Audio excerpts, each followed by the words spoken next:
මේ තියෙන්නේ මේ ෆ්ලේම් ටවර්. මේක ෆ්ලේම් කියන්නේ මේ ගිනි දැල්ල කියන එකනේ. මේ බිල්ඩින් ටික හදලා තියෙන්නේ මේ ගිනි දැල්ලක හැඩයෙන්. මේ මෙතනක් තියෙනවා මේ පොඩි ඇත්ත ගිනි දැල්ලක්. ඒකට ඉස්සරහින් මේ තියෙන බිල්ඩින් තුන ෆ්ලේම් ටවර් කියලා මේකට කියන්නේ තුනක් තියෙනවා. 1යි 2යි තව එකක් එහා පැත්තේ තියෙනවා. මේ මම පස්සේ පෙන්නන්නම්.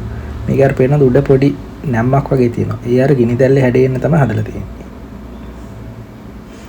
මේක එකක් ඇවිල්ලා මේ හොටෙල් බිල්ඩින් එක හොටෙල් තියෙනවා. අනිත් එකේ තියෙන්නේ මේ අපාර්ට්මන්ට් අනිත් එකේ ගවර්න්මන්ට් ඔෆිස් ගවර්න්මන්ට් නේ හැම ඔෆිසස් තියෙනවා. අපාර්ට්මන්ට් තුනක් තියෙනවා. ඔෆිස් තියෙනවා හොටෙල් තියෙනවා. මේ අපාර්ට්මන්ට් අර යනකොට තියෙන ගිනි ස්කූලක් එක තියෙන බිල්ඩින් එක ගවර්න්මන්ට් ප්‍රෙසිඩන්ට් ඔෆිස් එක තමයි අරක. ඒ මිනිස්සුත් එක බිල්ඩින් එකක් තියෙනවා අන්නර බිල්ඩින් අරක. ඒකයි ප්‍රෙසිඩන්ට් ඔෆිස් එක. මේක ඉස්සරහා මේ පිටික මේ පැත්තේ තියෙනවා ඒගොල්ලන්ගේ අර මේ මේ නිකන් අර නෙළුම් කොන වගේ එකක් තියෙනවා.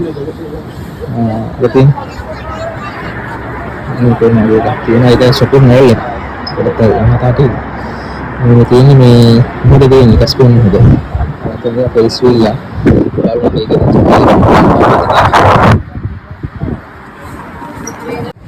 අර අපි මම දෙකේ ෆ්ලේම් ටවර් තුනක් තියෙනවා කියලා. මේ ඒකම තමයි දැන් රැට නිකන් ගින්දර යනවා වගේ අර තියෙන ඒකේ අර මේ ඩිස්ප්ලේ එකේ යනවා ගිනි දැල් වගේ. දෙකයි පේන්නේ තුන්වෙනි එක ලාවට පේනවා. මෙතනට වැහිලා තියෙන්නේ. මේක හැපෙත් තියෙනවා මේ ෆෙරස් වීල්. අනිත් ලස්සන කතුරුන් චිල්ලාවක් වගේ ඒක මේලා නම් කරකෙන්නේ නැහැ. ඒක සමහරට කරගෙනවත් දන්නේ නැහැ. තව රැ වෙලා.